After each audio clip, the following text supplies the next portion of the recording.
simply unbelievable. How proud can one man be? You are, without a doubt, the cockiest human I've ever met! That's simple. Because he's the most powerful man in the 7 deadly sins. I'm also the one who stands at the pinnacle of all races.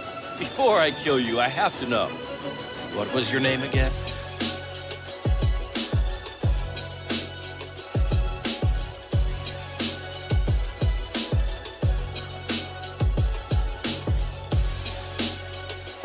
And my name is...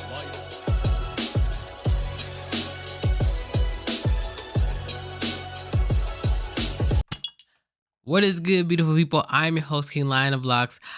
Your eyes have not deceived you. I am back. Not totally back. This is still, I'm on my vacation, but I put up a poll and asked you guys, should I do a review video, probably across the Spider-Verse, or a gaming video? And you guys decided that we're doing the review video. For those that wanted me to do gaming videos, stay tuned. I will put out a video, probably do the demo for Life of P.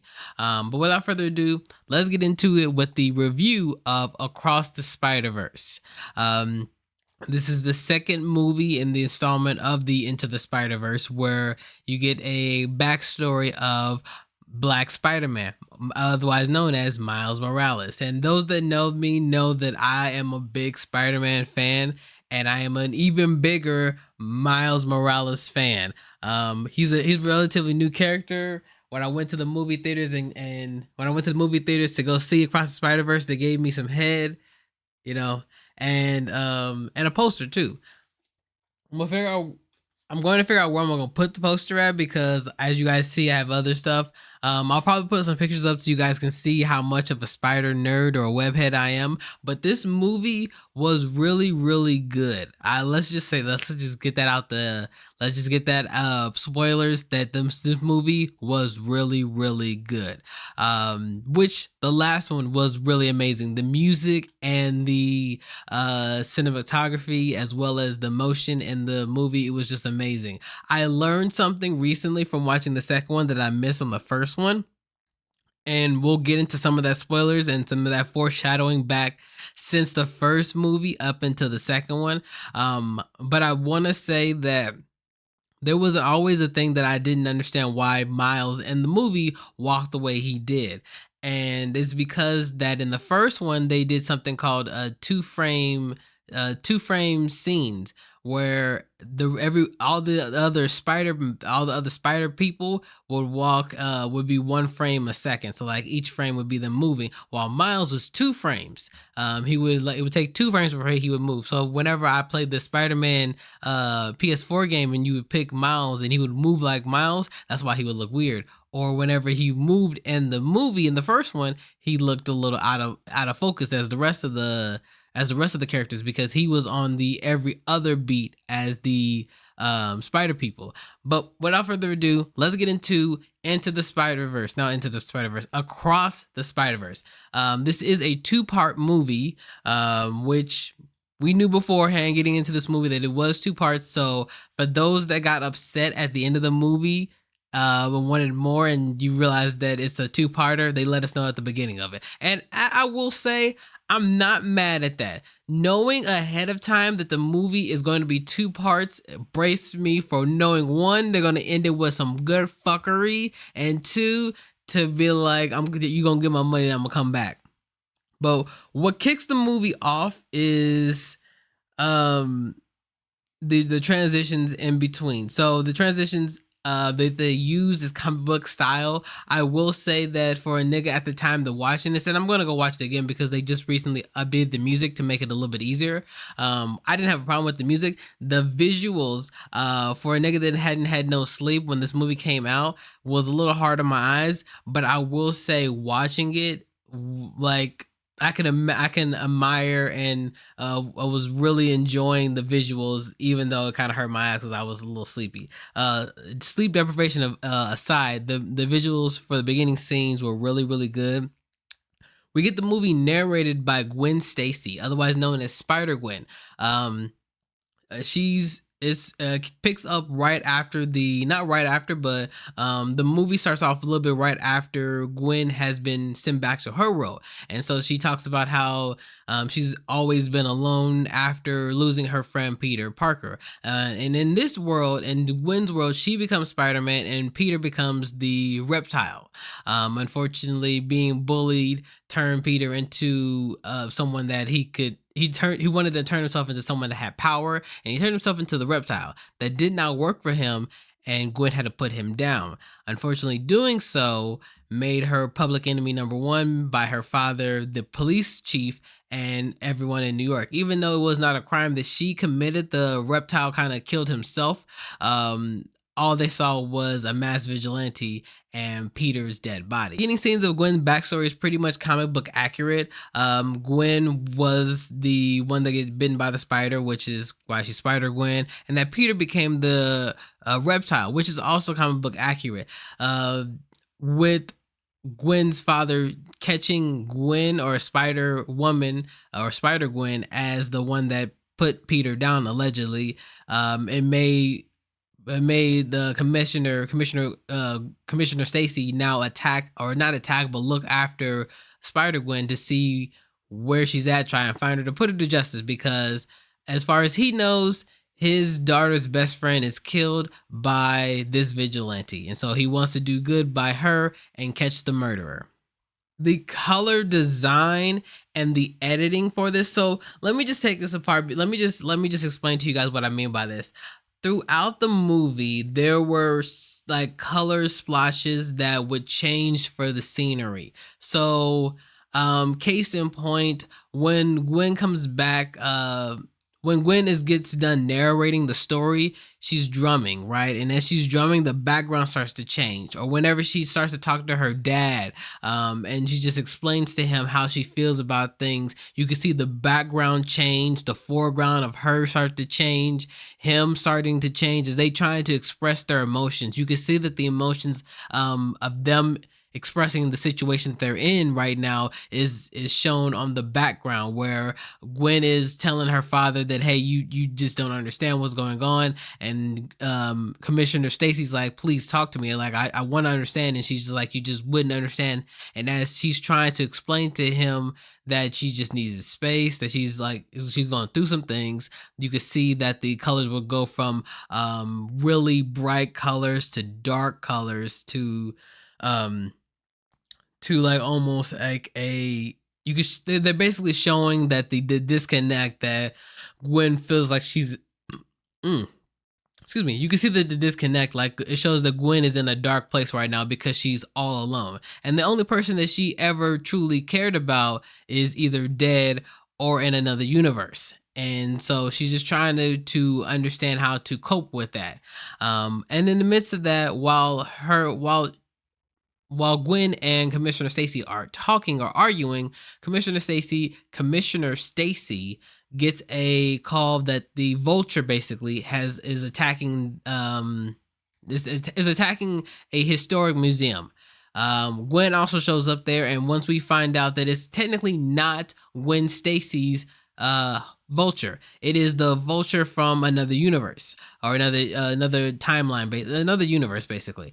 And as they're fighting, it turns out it's the Roman Vulture. And while Gwen is fighting the Roman Vulture, we get introduced into Spider-Man 2099, Miguel O'Hare. And Miguel O'Hare's story, which we don't get too much of his backstory for him, but for those that don't know, he is the Spider-Man of the future. He is during the time where they had a big future. He's like the Batman Beyond, but of Spider-Man. He has spider powers, but he also has vampiric powers. I'm not too much keen on his backstory. I know that his spider abilities are different from normal Peter Parker's abilities. He's more man spider, but without the multiple arms and the fur. That's how you kind of describe him. Interesting enough, his design from the ending for the Into the Spider-Verse has changed. He is now more brawlic. He's a little bit more como se dice, edgy, as opposed to his counterpart back when he at the end of the Into the Spider-Verse, where he was not as brolic. He's still a little muscular, but he's joking and like he's lighthearted. Now he's very serious, and he was getting ready to kill the Vulture. He didn't want to do it, but he was getting ready to kill the Vulture when the police officer saw them. It looks as though that they were having a little bit of trouble.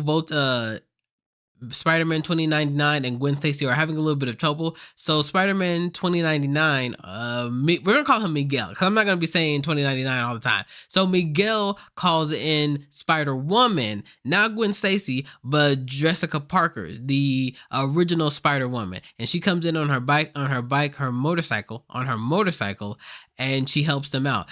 We see that she is pregnant. Now, come to find out in the comics, she gets her husband or boyfriend is Cosmic Spider-Man.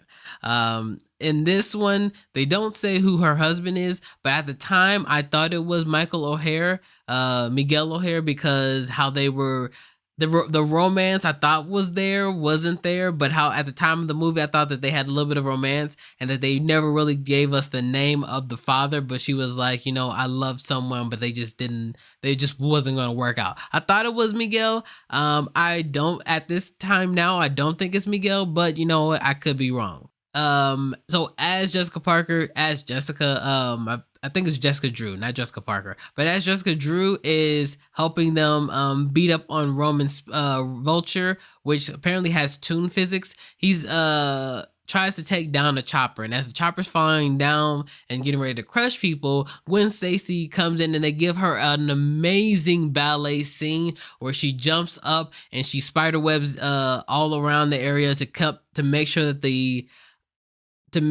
the helicopter does not fall on the people, and it's chef's kiss. It looks amazing. It's like one of the best Spider-Man scenes so far in the movie. Like you had to be there for it.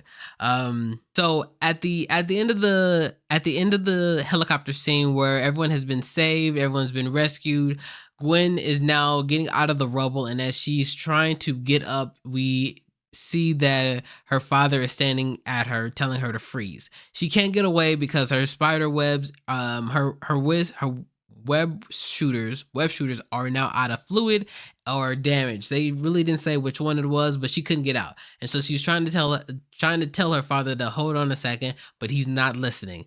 To the point of which now she has to unmask herself and show him that who she is. And remember when I said that the coloring and the imaging of the movie was just chef's kiss? You could see this man get heartbroken. You could see not only on his face, but on the color. Like you could see that the emotions change from dark gray, from dark blue to dark gray to a purplish color, as he's just like conflicted to see that his daughter is the murderer, quote unquote, that he's been looking for. And as she's telling him that, hey, I did not kill Peter, he is not listening. He's upset that she lied to him about being Spider-Man or Spider-Gwen, but then upset to find out that she could have been the one that had killed Peter. Obviously, she didn't kill him. But you could see the betrayal and the pain and the heartbreak. You could see like the world around him was crumbling. The best way I can describe it is, the broken glass imaging that the people do, like when you look at glass and it shatters, and the image of your face shattering across is like world breaking. That's the imaging that they did in that scene, and it was just amazing. I can't say enough of it. I can't explain to y'all how amazing just that scene is, and it's gonna sound like I'm dick eating, but please believe I am dick eating. This movie was amazing. If you have not seen it, you should go see it. Okay, so as Gwen is pleading to her father's not listening. Miguel and Spider-Woman, Jessica, rescues Gwen. They rescues Gwen from her father and let her know that, hey, you can come with us to work for us. And that is the start of the movie. That's the start. We go on to now Miles, which now he has a new costume. I actually like the costume. I'm not gonna lie to you guys. out of the all of the iterations of Miles's costume, whether it be the comic book, the game, or the movie, I do like the movie one, the first movie better. The first movie has always been top tier. I would then say that not the cartoon, the game is a close second. The first one, the first iteration. I haven't really so much seen the Spider-Man 2 game of Miles's yet, besides that trailer. And then I would say then this new comic, not this new comic. So hold on. It's Into the Spider-Verse is the first one. Spider-Man PS5 is the second one. The first one, not Spider-Man 2. And then I would say Across the Spider-Verse because of the red lines downward. And while it did look cool to me, everyone in Spider-Man in the movie kept ragging on it. Said he was bleeding out of his armpits, and I was like, it still looks cool. Like, y'all all hating, y'all all are haters because that outfit looks fire. But you know what? I digress. We meet Miles's we meet the antagonist of the movie. His name is Spot. He is a scientist that helped give Miles his powers. He was there at the collider when it erupted. And as Spider-Man's fighting him, he's also supposed to be with his parents talking about his graduation. So his powers are spots, and he's able to throw his spots and to go into things like hop dimensions or basically go through things with his spots. He's not a very serious villain as we first see. He's more of a jokey villain, but Miles is able to put him down, and he goes to see his parents. He does the secret identity thing, tells his parents that, hey, I want to go to this place, I want to go to this college because it's far, and he wants to learn more about himself. He's kind of foreshadowing that he wants to learn more about being Spider-Man, but it's more so about being Miles at this time. Unfortunately, he's not able to finish the interview because the spot is free, and they go back and fight again. During this time, his father, the soon-to-be police chief, is also chasing after the spot. And when they finally catch up with the spot tells Spider-Man that he created him, that when the collider had erupted, he was the one that brought the spider from the dimension that it was supposed to go to. Remember that, to Miles, and give Miles his powers. He is Miles's villain, and he is his arch nemesis. And at the time, we're like, okay, I don't believe you. Your costume is your body. It looks disgusting. You look disgusting. You have no face. I can't listen to a nigga that don't have a face. Shout out to Ace Vane. I can't hear no nigga that ain't got no face. So it just don't work out. Miles doesn't believe him. We don't believe him.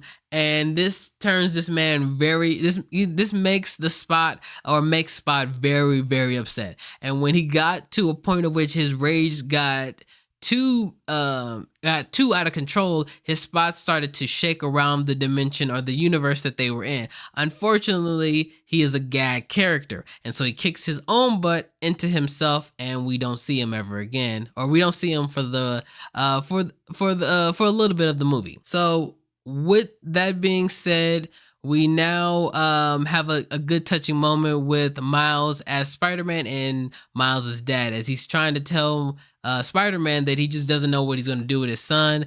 And Miles is trying to tell him that, hey, maybe you should just got your son's back. Let him do what he wants to do. And they're trying to figure this out.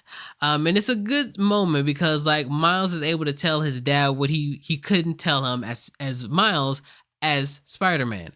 And it's at this point that I wanted to make my prediction that Miles' father is either going to die at this movie or the next movie.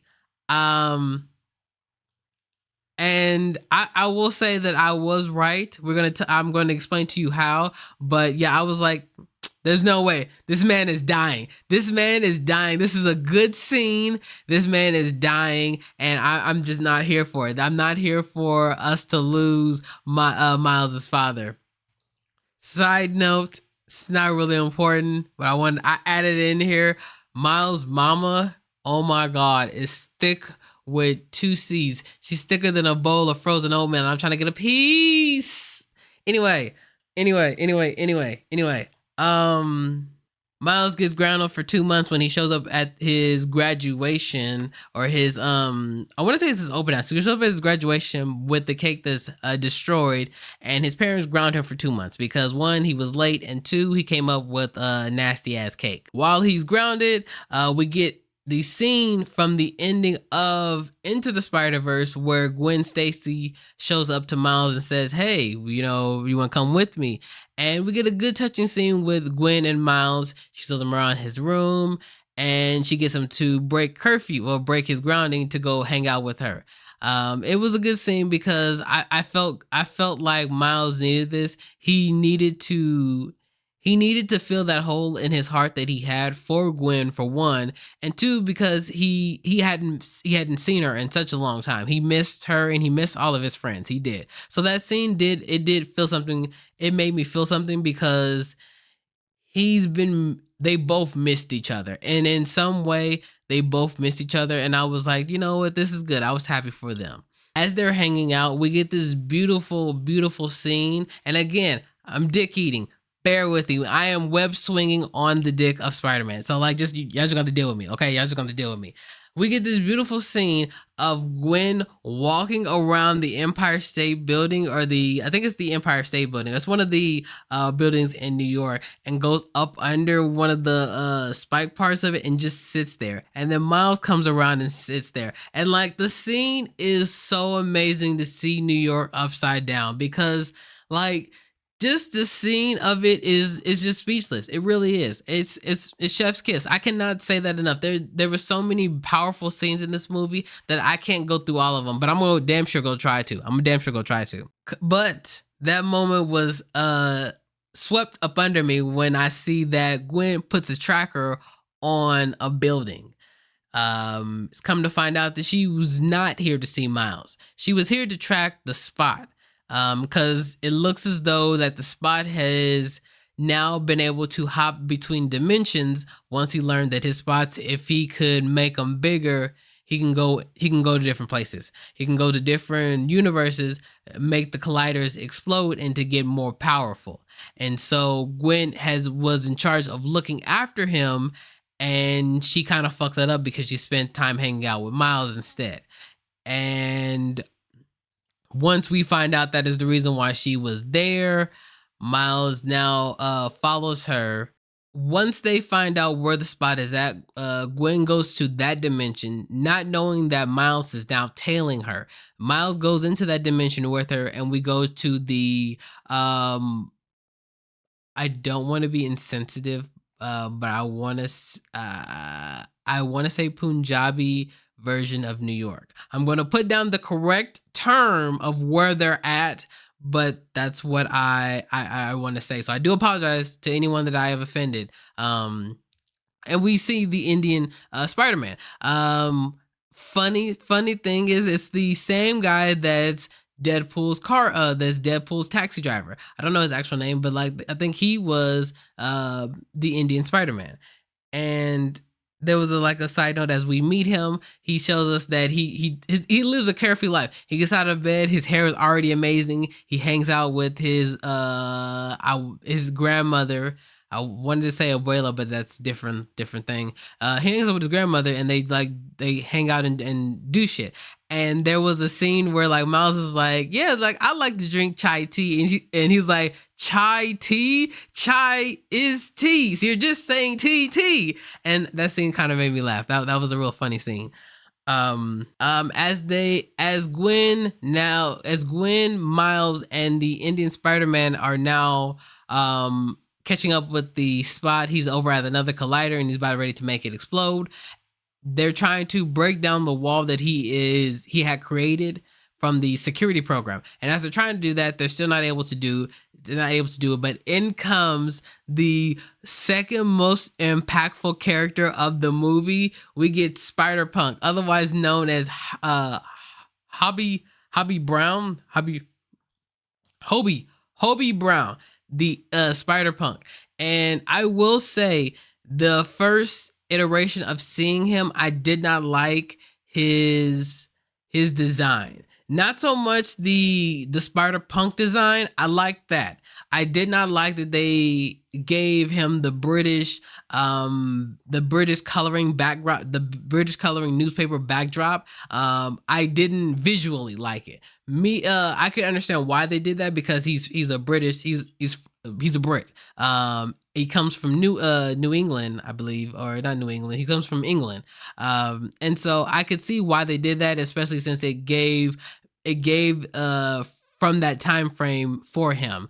It's just that gave me PTSD of a villain from Teen Titans, Mad Moody.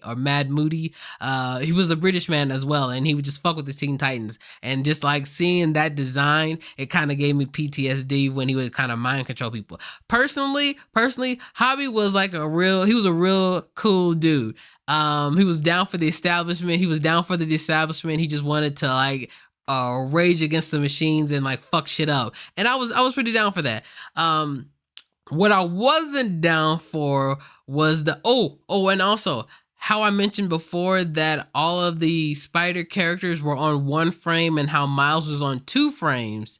Hobby was on 3 frames. So like every 3 frames he would move. And come to find out that took them, I think, 3 years to animate. It took them 3 years to animate Hobby's movement. And like watching it is jarring as fuck, because you're like, not only is his outline is changing to fit that British newspaper design, but also he's moving mad. He's moving weirder than the rest of the characters. And so like jarring, like watching that the first time around, I'm like, I don't like this.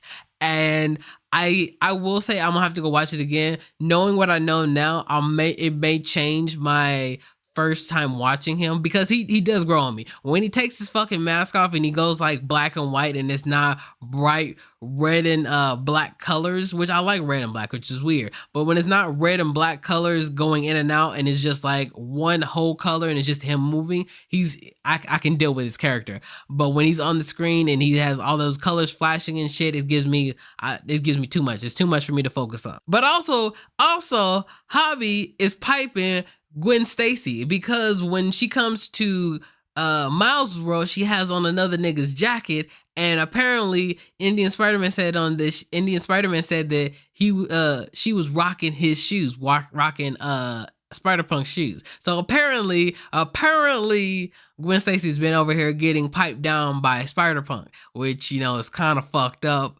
because she's been able to hop universes for a while now, and she just now had came to see Miles after she, you know, stayed with Spider-Punk for a little bit of time, catching out the webs in between, if you know what I mean. Okay, but they're not able to stop the Spot, and he's able to get even more powerful, to the point at which he's all black, and him and Miles get a future vision, and the vision is of Miles's father dying to the Spot, basically. And when Miles comes back, Miles is like, what the hell was that? And the Spot was like, it was my future. And he disappears, and as he disappears, the world is starting to break down.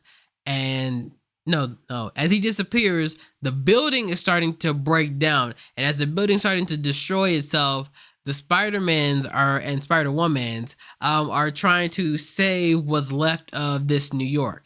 And at this moment, they get a canon event, and we don't know what it is at the time, but Gwen, Spider-Punk, and Miles are away, while Indian Spider-Man is trying to save his girlfriend and this versions of Commissioner Stacy. And as he's trying to do that, he's not able to save both people. So he's trying to save his daughter, while Commissioner Stacy he's trying to save his girlfriend while Commissioner Stacy is about ready to die. And Miles sees this, and he could not stand for it. So he tries to save Commissioner Stacy, and as he goes to tries to save him, Gwen is like, hey, you can't do this. And Miles is like, don't worry, I got this. And he saves him. And doing so breaks down this world. And they try to save this universe, and come to find out that that was a canon event, meaning that this was supposed to happen. We don't find out at that moment, but we do find out later that it was a canon event, and this version of the commissioner was supposed to die. There's a lot of Easter eggs in this movie, from Indian Spider-Man holding the building together, to the Spider-Man 1 scene where Mary Jane is about to fall out of the bus, to Miles holding up the bridge on his back like the old comic book. There was just so many Easter eggs in this movie. It was just amazing. Again, I'm spider webbing this dick. Okay, I am web swinging this dick. Okay, y'all gonna have to just deal with me, because we're going on a ride. We're going on a ride together. We go to Spider-Man HQ, okay? And so let me explain to y'all that the lie this woman gave us, Gwen Stacy, right? She gave us this lie, gave us the viewers and Miles this lie, saying that, you know, that the Spider-Man Society, or the Spider-Man Club, or the HQ is a tight-knit club of only a certain amount of Spider-Mans. She lied to us. Every fucking person that's named Peter or Parker or Peter B. Parker or Penelope Parker or fucking Ben Reilly's bitch ass is there. All of the Spider-Mans but Miles' bitch ass is there. All of them. We have a cowboy Spider-Man with a horse that has the Spider mask on, but no fucking Miles. That's fucked up. But we also get a cameo from Donald Glover. Shout outs to Donald Glover, aka Childish Gambino, because this man, he deserves his flowers, because without Childish Gambino, there would be no Miles. And for that, we were able to get him as a cameo as the Prowler, as Miles's uncle, which, for those that know, that across the Spider-Verse, no, not across the Spider-Verse, that Spider-Man's first movie, the first Homecoming, Spider-Man Homecoming, we get Aaron Davis as Childish Gambino. And so in this movie, we have him in the Prowler suit, because he is the Prowler in this universe. So it was interesting to see him in the suit. We also got a cameo from Insomnia Spider-Man and Spectacular Spider-Man too. The Spectacular Spider-Man was in there too. A lot of the old school Spider-Mans were in the movie, and it was amazing. It was a good little trip down memory lane to see all the Spider-Mans that I grew up with. As we get introduced to more Spider people, we find out that the leader of the Spider group is named Miguel. He's Spider-Man 2099. Who tells us this? It's our Spider-Man, Peter B. Parker, and it come to find out that he has a child with Mary Jane, and he doesn't really do much of this action wise in this movie. He's more so there to show that his life has improved. His life has improved drastically, from being lonely and to being down on his luck to now having a wife and kid. He is happy. He is secure. This man is wearing a pink scarf. He has his girlfriend's robe on, and he is loving all of it. Like, I am here for the positive energy that he gives to this movie to damper out Miguel's moody ass, because Miguel is like the Batman compared to Peter B. Parker's Spider-Man. He's just so happy. He is the Spider-Man that we all know. Peter B. Parker is the Spider-Man we all know, while Miguel he's just some moody edgelord. Like, you just night and day. But we get introduced into Miguel. He is pumping himself with what I'm assuming is more mutagen for his to give him more powers. It's shown that he is supposed to be the stronger of the Spider-Man now because of the enhancements he's given himself, as well as just the experience he has now with hopping from universe to universe. We also find out we also find out what happens in canon events. And that canon events, like I mentioned before, are events that are supposed to happen. Like for every Spider person, they lose the police captain. Like our Amazing Spider-Man. Amazing Spider-Man lost that version of Gwen Stacy. And how all the Spider-Mans have lost Uncle Ben or a Uncle Ben in their eyes. And that's when Miles was like, my father is the police captain. And Miguel was like, yes. So that means that your father will die. And Miles is not trying to hear that. He's like, I have to go back because the spider's going to kill my father. And that's when Miguel tells him that, yes, your father has to die. That is a canon event that all Spider people have to deal with. You know what happens when you go against a canon event? You destroy your universe. And that's when we get the backstory as to why Miguel is why he is, or at least why he's so moody right now. Because when he went back to a universe where his version or his variant had died, he took up that person's life because that person had a daughter. And so he became the father of that daughter. And no matter how hard he tried to keep that universe together, him being there was too much for that universe, and he lost everything. He lost that universe, he lost his daughter, and it darkened his soul to the point of which we get the Miguel now, which it's interesting because in the ending of Into the Spider-Verse, he was happy and cheerful. So what I'm assuming is that at the end of that scene where he does the little cameo pointing, I'm Spider-Man, no, I'm Spider-Man, no, you're pointing, no, you're pointing, he found that universe of himself dead and took up that life. And so during that time, it's where he got darker and moodier because he lost everything there. As you can already tell, Miles doesn't give a fuck about canon events. He does not want to lose his father. This is a boy that does not want to lose his father. Yes, he cannot see eye to eye with his parents because they don't understand that he's Spider-Man. But the last thing he wants to know is that his father is gonna die, and there is nothing he can do to stop that. So he tries to stop it, but Miguel captured him.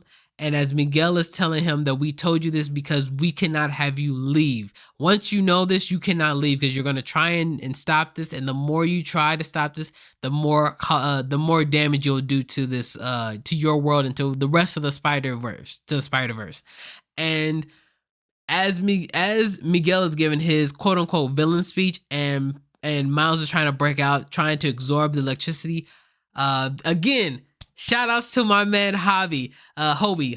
He tells Miles to, hey, use your whole hands instead of your palms. And I mean, he said use your whole palm instead of your fingertips. And he absorbs the cage that's made of electricity and breaks free. And we get this fire as run scene where Miles is running from all the Spider-Man, and you see all of them from the Bagman Spider-Man to Spider-Cat to the animated Spider-Man that only can only web swing 2-dimensional, to wheelchair Spider, to Metro Booming Spider-Man. We get all these Spider people, and the scene is amazing. Apparently that scene, the scene of all of them running from all the Spider-Man running after Miles, took 4 years to animate. That scene was only, I want to say that scene for a total is like maybe 4 minutes, maybe 6 minutes max. And that scene took 4 years to animate. It is amazing. Like I can't, the dick eating is crazy, but I'm telling you, this movie was amazing. You guys definitely need to see it. Peter finds a way around. He catches Miles off at the pass, and he lets Miles know that, hey, I would not have had this baby. I believe the baby's name is May Joy, or I couldn't tell you, but he said that he would not have this child if it wasn't for Miles. And at the time, shout out to the people, because like unfortunately this movie is everywhere. This movie, people are talking about it everywhere. There are other things that I'm gonna tell you guys that I saw that other people brought to my attention. But one thing that brought to my attention is the fact that Peter is right. It is Miles's fault that Peter has a child. When Peter came back to Earth, when he came back to his universe, he immediately laid pipe down with Mary Jane and had a child. That was not a canon event. That did not destroy his universe. Having this child did not destroy his universe. There was no way, there was no reasoning for Mary Jane to have this child with Peter. If y'all remember at the Peter's story, Peter B. Parker's story, is that he was down on his luck. He lost love with Mary Jane. Mary Jane did not want to be with him at the time because she couldn't be with him. Like he just was like always, it was on the downhill episodes or the downhill parts of being Spider-Man where you're just always the punching bag. But when Miles came back, not Miles what came back, but when Peter came back, he changed all that. He got a little bit more confident. He went back with Mary Jane and they had this baby. But the world did not get destroyed. How is that possible? Think about that. Think about that for later. It's going to probably tell us in the next movie. They don't tell us anything about it now, but probably in the next movie. But as Peter is telling Miles that, hey, this is because of you that I've been able to be a better person, a better man. And he just wants to thank Miles for that. Miles is starting to come around when Spider-Woman Jessica lets them know that they were tracking Peter and they found Miles. And Miles leaves. And as he's leaving again on the run, he goes onto this I'm assuming it's a subway, but it's a subway going to the sky. So it's the future. I don't know. It's the future. As they're going up to the sky, him and Miguel are fighting. And Miguel tells Miles that he is the original anomaly, that he was not supposed to be Spider-Man of this world. They already had Spider-Man. They already had a Spider-Man. And if Miles had not been there, that Spider-Man would still been alive. That if the spider that bit Miles had bit this person it was supposed to bite in the original world, their world would have had a Spider-Man, but their world is without a Spider-Man, while there is two Spider-Mans, now one, in Miles's world. Miles was not supposed to exist, which I enjoyed that little plot hole, because for those that know, in the universe where Miles originated, the Ultimate Universe, that Spider-Man did die, and Miles's universe did eventually get destroyed. The Ultimate Universe is gone. It is gone. And Miles in the comic went to our Spider-Man's universe. And so he now stays there with his family. But that was a nice little touch that they gave us, that Miles is the original anomaly.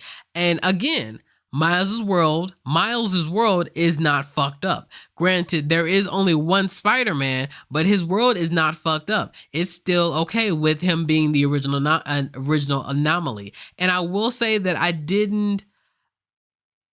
guess you could tell back at the foreshadowing back at the first one that Spider-Man, I mean, not that Spider-Man, that spider was glitching out. And if you remember, you only glitched if you were in a place that you weren't supposed to be in. So that makes sense that spider was in a different, came from a different place. It didn't come from our universe or Miles's universe. So I enjoyed that.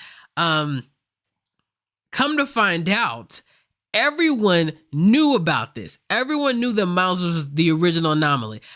Gwen knew, Peter knew, but no one told Miles. So this nigga went so cold. He went so fucking ice cold that he looked at Miguel and he was like, nah, people keep telling me what I should be, what I shouldn't be. He was like, nah, I'm gonna do my own thing. And he blasted Miguel back. And that nigga flew down and like, no, so hold on a second. I gotta go back. So before he even blasted him back, he was like, there is no way out of this. You ain't got no way. Miguel was like, there ain't no way out of this. So we got you pinned down. And Miles looked him in his fucking soul and was like, you may think you got me, you may think you smarter than me, but I got all y'all little Spider-Mans to be following me. And all of them, all the Spider-Man are on this fucking subway train following Miles. And Miles looked at him and he hit him with that line. He was like, people have been telling me all my life what I should be or what I shouldn't be. Nah, I'm gonna do my own thing. Sent them flying, and then you flew away. Not flew away, but he web swing away back to the device that was sending him back to his world. We get shout outs to the other black spider character in this world, Spider-Bit. Like, shout outs to the black people supporting other black people. You gotta love it. Black excellence. We had Hobie protecting Miles. Hobie didn't know Miles more than 5 fucking minutes, and he told Miles that, hey, don't trust the establishment. Know what the war you're fighting for before you enlist. He told him how to get out of the cell, and even when he got out of the cell, he was like, Wakanda forever, I quit, and he left out. Spider-Bit, when Miles was able to get the program to go back to his universe, and Spider-Bit looked Miles in her eyes and was like, I could reset this. And Miles was like, hey, don't do this. I'm trying to go home. She let him go home. She had his back, and she knew Miles even less than Gwen fucking Stacy did. But where's Gwen at? Talking about, oh, just let him go back home. He's just trying to go back home. And Miguel looked at Gwen and was like, this is your fault. This is your fault. You should have kept him in line, man. Because you didn't keep him in line, we're sending you back. And they sent him, no. And Miguel sent Gwen back to her timeline. And as they're going back to his time, as Gwen went back to her timeline, her universe. She went back to her universe. She meets up with her father again. And they actually have a good heart to heart. And again, the coloring, the coloring, the symmetry, not symmetry, but the coloring expression between her father and Gwen, as now they're coming together. They are, now that he knows the truth, he's willing to listen more. He was worried about Gwen because she'd been gone for so long. He started to look into her shit, look into her stuff, and he found the picture of Peter and other things. And he was like, okay, he started to look into her shit, and he found the picture of Miles and her. And when she came back, he was a little bit more accepted of her powers and the responsibility she has now as Spider-Gwen. And when he was getting ready to let her know that, and then he let her know that he retired, that he's no longer the police commissioner or the police chief. And again, him no longer being the police chief did not cause for the world to end. The world is still there, and the police chief is still alive, or allegedly still alive, because he retires or he quit. So whoever is the next one in charge should be the next police chief. But the world still stands, and this is something that Miles had kind of a hand in. And again, the world is still here.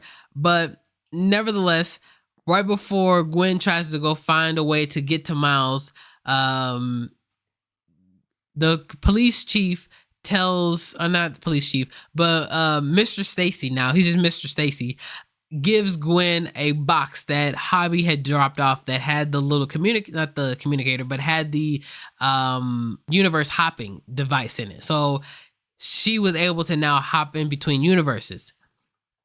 While she hops over to Miles' universe, Miles is allegedly already there. And as he's web swinging back home, he gets home and he's greeted by his mother.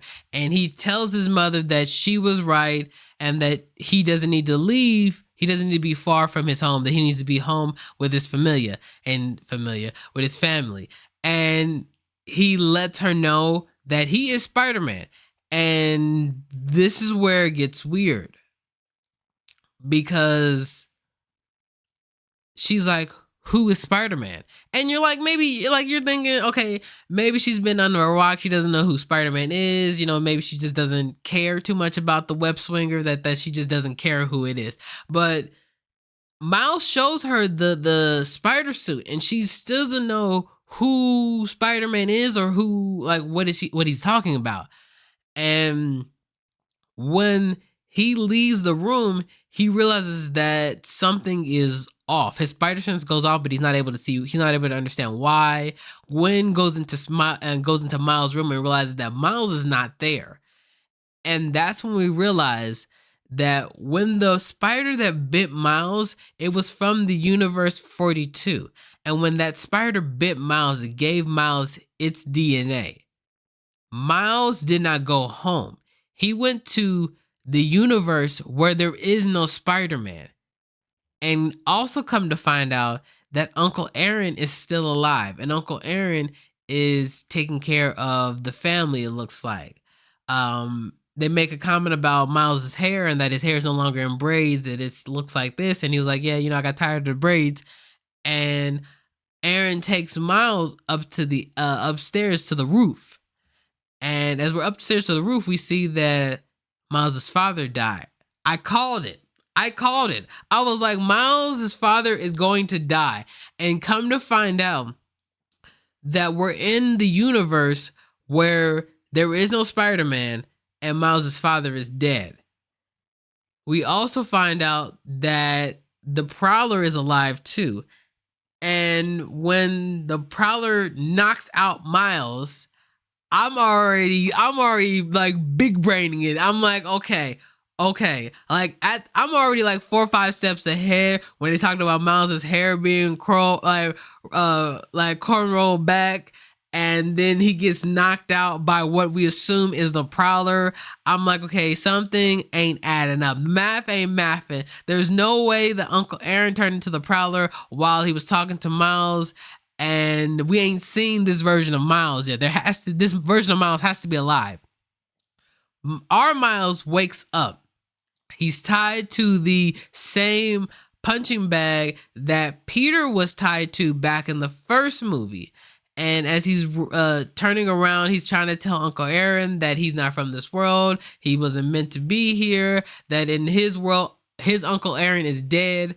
And that his Uncle Aaron is a good guy. That he's the Spider-Man of his world, and that the spider that gave him his powers was supposed to come to this world.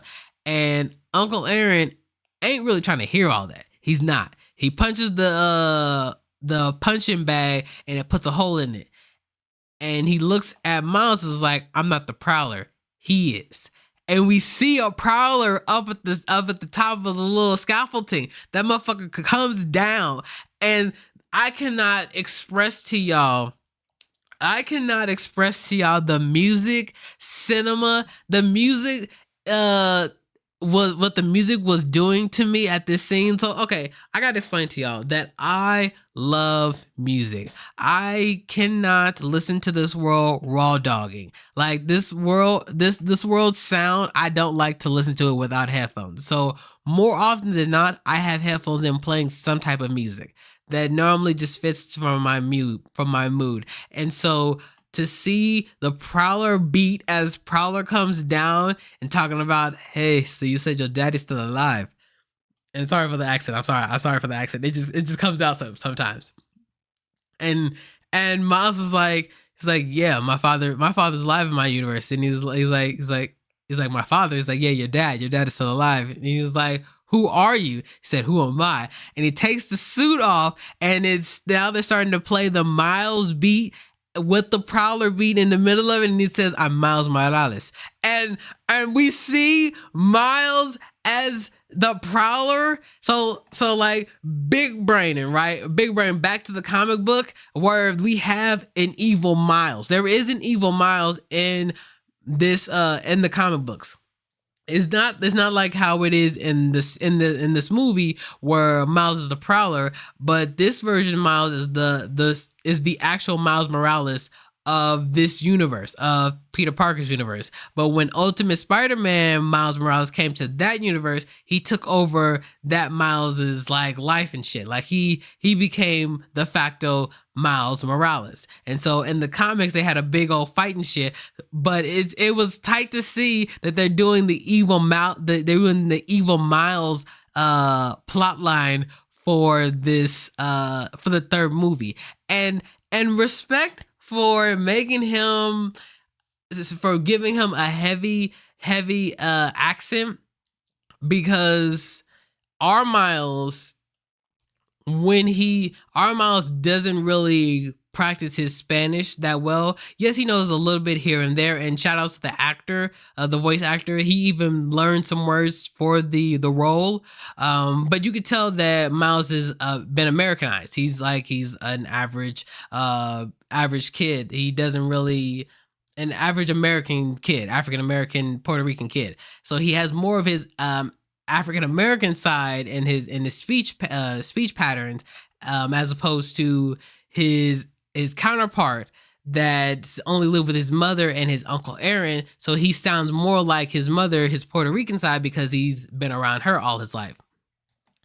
And but regardless, Miles is now having to break out of the capture. He has to break out of the capturement of, he has to get free from his counterpart, his evil counterpart, and his uncle Aaron. While also, Gwen Stacy formed a team of Peter B. Parker, herself, Hobby, Indian Spider-Man, and I'm assuming the other good spiders, not other good spiders, but the other spider people that we had in the first movie, as we now go to rescue Miles.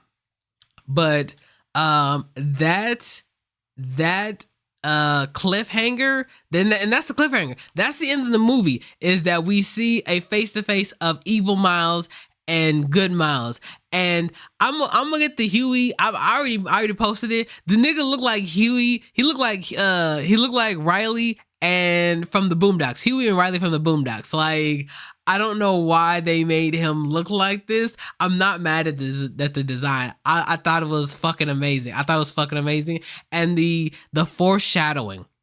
The foreshadowing to tell us that Miles could have been the Prowler is crazy, because if y'all remember back at the first one, the Into the Spider-Verse, and again, shout outs to the people that keep posting this. It's on my feed a lot. But when Miles got bitten by the spider, and Peter, that version Peter saw Miles, he saw him as the Prowler. He had the Prowler colors in the background before it changed to spider colors, showing that Miles of that universe was destined to be the Prowler, but he didn't. And then further fucking with you that in the beginning of the Across the Spider-Verse movie, when the Spot is talking about how he brought the spider to Miles, if you freeze frame I really wish, the movie just came out, I really wish I could put some stuff up, but I'm not trying to get this video demonetized or shadow banned. But if you could go back and watch the movie, you see the spider getting sucked from universe 42, and that there is a kid with not with cornrows back before they cut to the next scene. That is Miles of 42. That's Miles G. Morales. And it's crazy. It's crazy how much foreshadowing that they were going to do, giving us that our Miles could have been the Prowler, and that this version of the Prowler Miles could have been Spider-Man. It's crazy how that happened. But again, that was the cliffhanger, and we have to wait until next year for the final installment of the Spider-Verse movie, Across the Spider-Verse 2. But as I stated, this movie was amazing. I enjoyed it from the colors, from the music, from the effort and the respect that they put on Miles's character.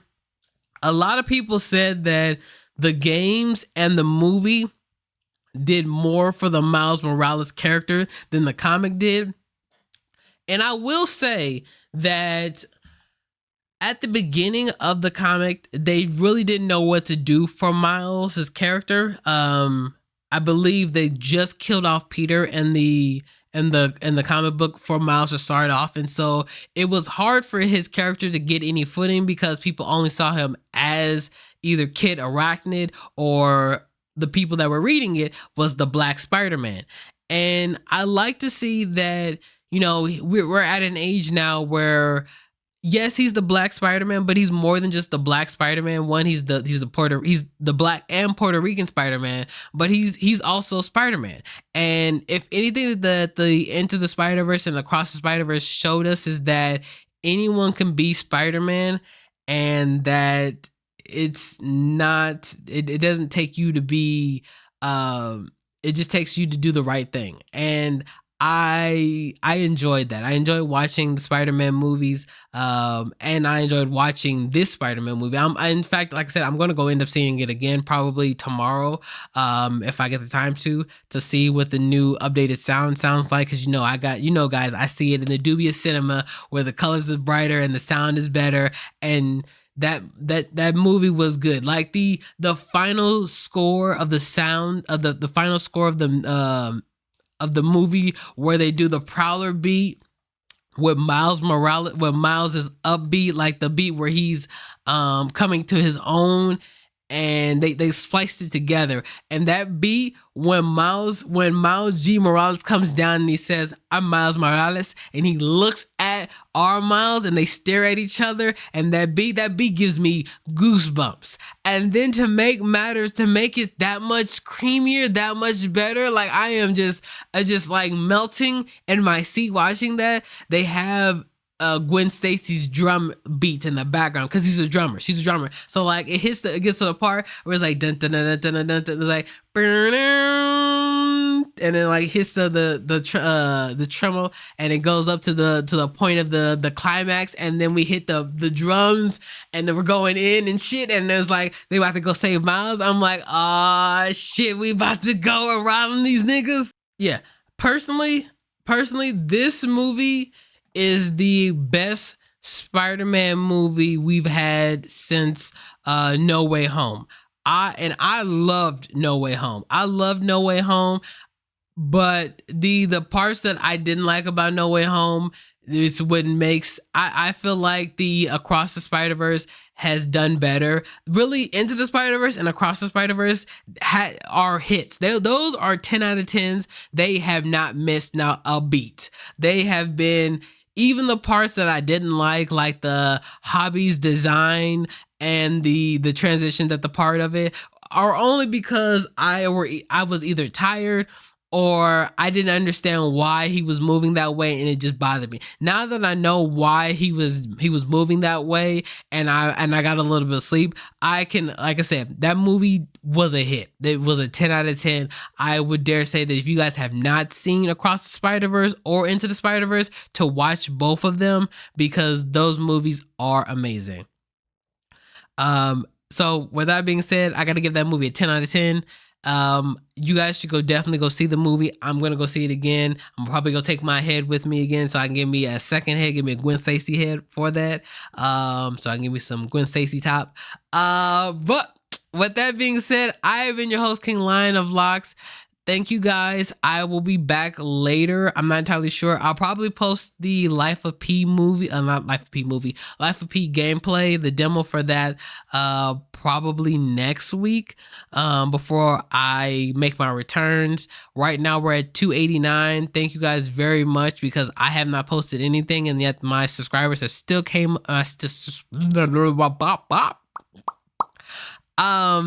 Thank you guys very much. My subscribers at 289, and it's amazing because I haven't posted anything in the past 2 weeks now, at the time of this recording. And the fact that it's still going up, I appreciate you guys. Thank you very much, and I'll see you guys again later. Peace, guys.